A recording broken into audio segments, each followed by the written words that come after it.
Welcome back, dear adventurers. Today, I have quite the special treat for you, the secret hot springs of Hyrule, but not just any hot springs, oh no. These are spots that even the most dedicated shrine hunters haven't found. Now, before you rush to your game and start searching, let me tell you a secret. These springs exist in a special version of Hyrule, one that our team of ancient magic wielders has, shall we say, enhanced. But don't worry, I'll share their beauty with you right here. Let's start with a rather secluded little spot, just nestled at the cliffs at the Kiha Yug Shrine in the west of Hyrule, almost at the top of a mountain. After a brisk walk from the shrine, you'll make it to a warm and bubbly hot tub just after a few steps. You know, I discovered this place quite by accident many moons ago, during one of those crisp mountain mornings when the sun was just beginning to paint the sky in hues of amber and rose. The steam rising from the waters. It creates the most magnificent dance with the morning light. From this vantage point, my friends, you can see the vast expanse of Hyrule stretching out before you like an ancient tapestry. To the east, Death Mountain's eternal flame burns bright against the horizon, its glow reflecting off the snow around our little sanctuary. Though these days, it's much more peaceful than in times past. The beauty of this spot lies not just in the warmth of its waters, but in the perfect harmony of elements. You see, as you soak in the naturally heated spring, snowflakes often drift down from above, melting just before they touch the water's surface. Nature's own little magic show, if you ask me. The contrast between the snow-laden air and the warm embrace of the spring, well, it's something that words can barely capture. On clear days, the view stretches all the way to the Gerudo Highlands, where the sun catches the ice and turns it into diamonds. And if you're fortunate enough to visit at sunset, oh, my friends, that's when true magic happens. The sky becomes a canvas of purple and gold, and the snow-capped peaks around you reflect these colors like ancient shaker mirrors. I often bring a small pot of hot tea with me and watch as the steam from my cup mingles with the mist rising from the hot spring. Sometimes, if you're quiet enough, you might hear the distant calls of snowbirds, or perhaps even catch a glimpse of a snow fox padding softly through the pristine white blanket around you. You see, on certain peaceful nights, even royalty seeks solitude among these remote peaks.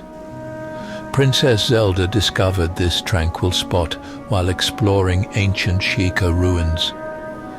As twilight falls, the princess makes her way up the winding path, her journal in hand. The mountain air is crisp, and the first stars begin to peek through the darkening sky. She often comes here to find respite from the weight of her royal duties, seeking moments of quiet contemplation. The steam from the hot spring rises to meet the cool mountain air, creating a mystical veil that dances in the starlight. Here, surrounded by the peaceful solitude of the mountains, Princess Zelda finds a rare moment to simply be herself. Not the bearer of sacred powers, not the princess of destiny, but simply a young woman seeking peace beneath the stars. As the mountain winds whisper through the peaks, Princess Zelda quickly makes her way through the crisp mountain air to the welcoming warmth of the springs. You might hear her exclaim softly as she hurries across the snow. The contrast between the biting cold air and the promise of warm waters makes every step a small adventure in itself. The steam rises around her as she settles into the warm embrace of the spring, her shoulders relaxing visibly as the tension of royal duties melts away. The snowflakes that dance through the air never quite reach her, dissolving in the warm steam that creates a protective veil around the spring. From here, she can gaze up at the vast tapestry of stars above, their light seeming to dance off the surface of the water. For now, even scholarly pursuits can wait. This is a moment for restoration, for gathering strength, before returning to the never-ending task of protecting Hyrule. The cold mountain air only serves to make the warmth of the spring more inviting, creating a perfect balance of elements. The Ancient Ones knew well the healing properties of these springs. The warmth seeps into weary muscles, while the mineral-rich waters restore both body and spirit. Above the constellations, wheel slowly across the heavens. We shall give her privacy now, for even those who bear the weight of destiny deserve their moments of solitude. But know that it is here, in these quiet moments beneath the stars, that our princess finds the strength to face whatever challenges await.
Now to the second spot, hidden in the fiery cliffs in the northeast of Hyrule.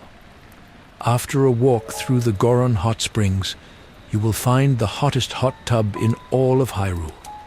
Ah, my friends, this is a truly unique experience.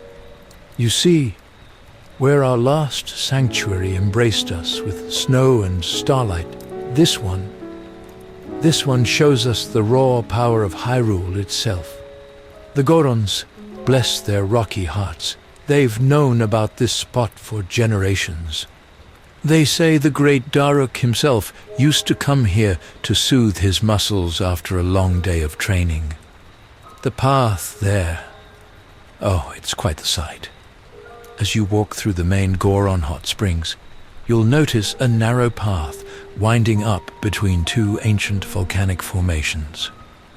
The rock here has been polished smooth by centuries of travelers, gleaming with specks of rare minerals that sparkle like stars caught in stone. And then you'll find it, a perfectly placed hot tub of naturally heated water, placed on top the living rock by ancient Goron craftsmen. But it's the view, my friends. The view is what takes your breath away. From this vantage point, Death Mountain looms before you like a sleeping giant, its peak perpetually crowned with flames and smoke. Rivers of lava flow beneath you, their molten light creating an ever-changing dance of shadows on the rock walls. It's as if you're watching the very lifeblood of Hyrule flow through its veins. The heat here, it's different from our snowy mountain spring. This warmth comes from the heart of the earth itself. The Gorons have mastered the art of channeling these thermal waters, tempering their fierce heat to something that even we less rocky folks can enjoy. They've installed clever Sheikah cooling runes that keep the temperature just right, hot enough to ease every tension, but not so hot that you'd cook like a Hylian rice ball. On special nights when Death Mountain is particularly active, you might witness nature's grandest light show. The eruptions send streams of lava arsing through the dark sky, like fiery shooting stars.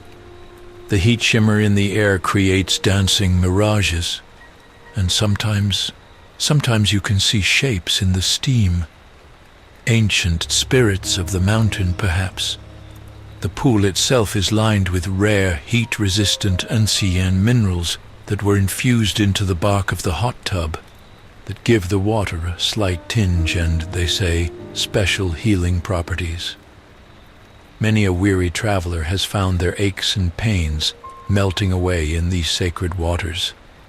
The Gorons believe that the spirit of the mountain itself bleeds into these springs, giving them their remarkable rejuvenating power.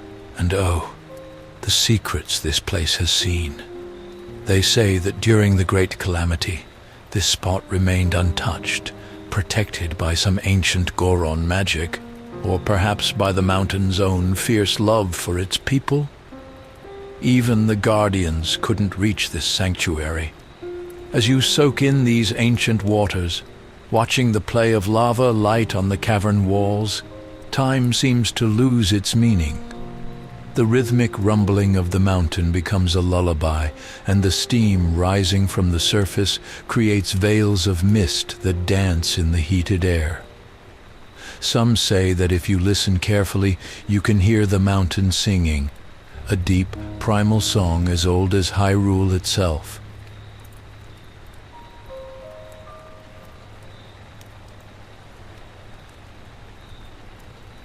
And now, what a sight to behold, my friends. Our princess, having journeyed from the icy serenity of the mountain springs, now finds herself in this realm of fire and storm. In her swimming attire, designed to withstand even Death Mountain's fierce temperatures, Princess Zelda makes her way to this extraordinary sanctuary.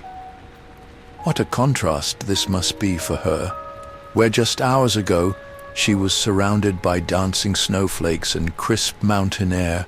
Now she witnesses the raw power of Hyrule's volcanic heart. The thunderstorm above adds its own drama to the scene, lightning illuminating the smoke and steam in brilliant flashes.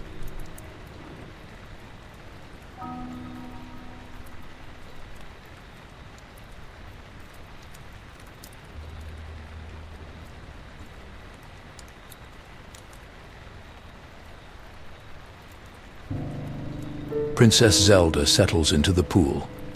It's a moment for pure appreciation of Hyrule's diverse wonders. From here, she watches the mesmerizing flow of lava below, its orange glow painting everything in warm light. Such a different experience from the star-filled skies of her mountain retreat. Here, the light show comes from below rather than above, nature's own luminous display. The thunderstorm intensifies, creating a magnificent counterpoint to the volcano's steady rumbling. Lightning arcs between the clouds, reflecting off the obsidian cliffs surrounding our princess as she enjoys this perfect balance of elements. The scorching heat below, tempered by the cooling storm above. But remember, dear friends, this isn't a place to be conquered. It's a place to be respected. The Gorons understand this better than anyone. They know that true relaxation comes not from fighting against nature's power, but from finding harmony with it. Let us leave her to this moment of peaceful contemplation, where the princess can witness the raw power and beauty of her kingdom. These contrasting experiences, from snow to fire, from stars to lava, remind us all of Hyrule's incredible diversity.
Dear friends, what a journey we've shared today, from the snow-kissed peaks of Western Hyrule to the fiery heart of Death Mountain.